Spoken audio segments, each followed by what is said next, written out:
Mister Pratap Simha ಅವರು ಯತೀಂದ್ರ ಸಿದ್ದರಾಮಯ್ಯ ಅವರ ಬಗ್ಗೆ ಸಾಕಷ್ಟು ಪುಂಖಾನುಪುಂಖವಾಗಿ ಆರೋಪಗಳನ್ನ ಮಾಡ್ತಾನೆ ಇದ್ದಾರೆ.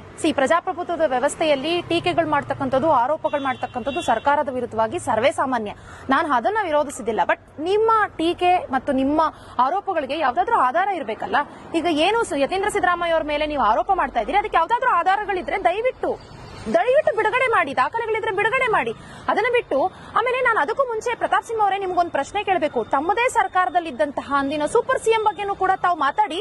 ಆಗಿನ ಬಿಜೆಪಿ ಸರ್ಕಾರದಲ್ಲಿ ಏನು ಅಘೋಷಿತ ಜಿಎಸ್ಟಿ ವಸೂಲಿ ಮಾಡ್ತಾ ಇದ್ರಲ್ಲ ಸೋ ಕಾಲ್ಡ್ ಮಿಸ್ಟರ್ ವಿಜಯೇಂದ್ರ ಅವರು, ಆ ಆರೋಪ ಸುಳ್ಳಾಗಾದ್ರೆ ಏನು ಬಿಜೆಪಿ ಸರ್ಕಾರದಲ್ಲಿದ್ದಂತಹ ಏನು ಯಾವುದೇ ಒಂದು ಅವರ ಅವಧಿಯಲ್ಲಿ ಯಾವುದೇ ಒಂದು ಸರ್ಕಾರದ ವರ್ಗಾವಣೆಗಳಾಗಿರ್ಲಿ, ಟೆಂಡರ್ಗಳಾಗಿರ್ಲಿ, ಪ್ರತಿಯೊಂದು ಮಾಡಬೇಕು ಅಂತ ಹೇಳಿದ್ರೆ ತಂದೆ ಮಗ ಇಬ್ಬರೇ ಮಾಡ್ತಿದ್ದಾರೆ. ಯಾವುದೇ ಬಿಜೆಪಿ ಶಾಸಕರನ್ನಾಗ್ಲಿ ಅಥವಾ ಸಚಿವರನ್ನಾಗ್ಲಿ ವಿಶ್ವಾಸಕ್ಕೆ ತಗೊಳ್ತಿಲ್ಲ ಅಂತ ಹೇಳ್ಬಿಟ್ಟು ನಿಮ್ಮದೇ ಪಕ್ಷದ ಯತ್ನಾಳ್ ಅವರು ಆರೋಪ ಮಾಡಿದ್ರಲ್ಲ, ಅದು ಸುಳ್ಳ?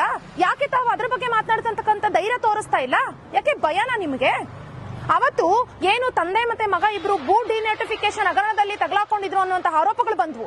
ಮತ್ತೆ ಏನು ನಮ್ಮ ಬೆಂಗಳೂರು ಅಭಿವೃದ್ಧಿ ಪ್ರಾಧಿಕಾರದ ಯಾವುದೋ ಒಂದು ಅಪಾರ್ಟ್ಮೆಂಟ್ ಕಟ್ಟಡದ ಏನು ಆದೇಶಕ್ಕೋಸ್ಕರ 17 ಕೋಟಿ ರೂ ಲಂಚವನ್ನ ಪಡೆದಿದ್ದಾರೆ ಅಂತ ಹೇಳುವಂತಹದ್ದು, ಏನು ಗುತ್ತಿಗೆದಾರರಿಂದ 17 ಕೋಟಿ ರೂ ಲಂಚ ಪಡೆದಿದ್ದಾರೆ ವಿಜಯೇಂದ್ರ ಅವರು ಅನ್ನುವಂತಹ ಆರೋಪಗಳು ಬಂದ್ರು. ಅದರ ವಿರುದ್ಧವಾಗಿ ಹೋಗಿ ಗರ್ಜಿಸ್ರಿ ನೋಡೋಣ. ಯಾಕೆ ನಿಮಗೆ ಧೈರ್ಯ ಇಲ್ವಾ?